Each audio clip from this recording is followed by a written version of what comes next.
Une nouvelle année s'ouvre. Que va-t-elle nous apporter? Nul ne peut le dire, mais nous avons une certitude.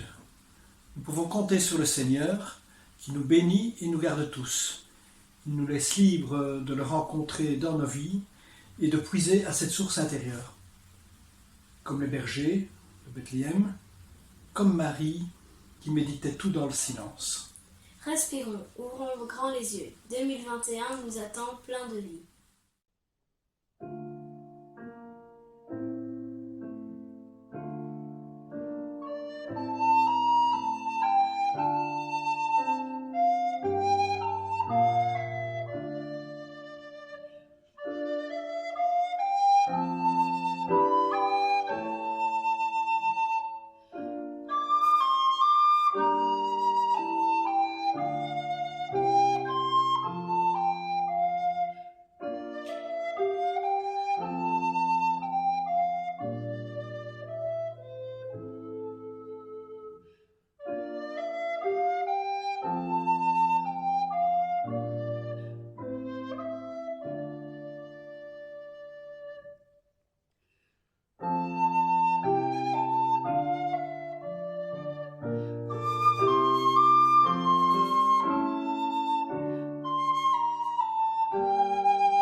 Le Seigneur parla à Moïse. Il dit, « Parle à Aaron et à ses fils. Tu leur diras que le Seigneur te bénisse et te garde, que le Seigneur fasse briller sur toi son visage, qu'il te prenne en grâce, que le Seigneur tourne vers toi son visage, qu'il t'apporte la paix. Ils invoqueront ainsi mon nom, et moi, je les bénirai. »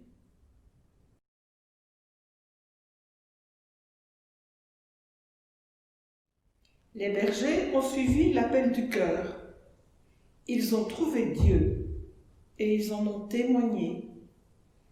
N'est-ce pas ce que Daisaku Ikeda, bouddhiste japonais contemporain, évoque lui aussi lorsqu'il dit « Lorsque vous êtes fidèle à vos convictions et que vous vivez en accord avec vous-même, vous faites briller votre véritable valeur en tant qu'être humain. » Thich Nhat Hanh, moine bouddhiste zen, militant pour la paix, comprend cet enracinement comme un interêtre, être en contact avec la réalité du monde et la réalité de l'esprit. Être en contact avec l'esprit, avec notre conscience profonde, c'est comme creuser profondément dans la terre pour atteindre une source cachée qui emplit notre puits d'eau fraîche. Quand nous redécouvrons notre conscience profonde, nous sommes emplis de compréhension et de compassion. Cela nous nourrit et nourrit aussi ceux qui nous entourent. Être en contact avec notre vraie nature, c'est être en contact avec les êtres éclairés qui nous montrent le chemin de la compréhension, de la paix et du bonheur. Être en contact avec la réalité du monde signifie être en contact avec tout ce qui nous entoure.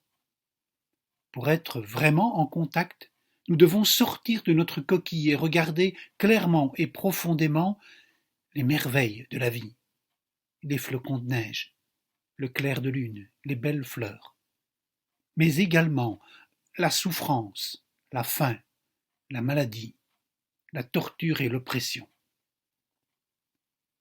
Débordant de compréhension et de compassion, nous pouvons alors apprécier la vie tout en agissant avec la ferme résolution d'alléger la souffrance autour de nous.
Respirons, ouvrons grand les yeux. 2021 nous attend plein de vie.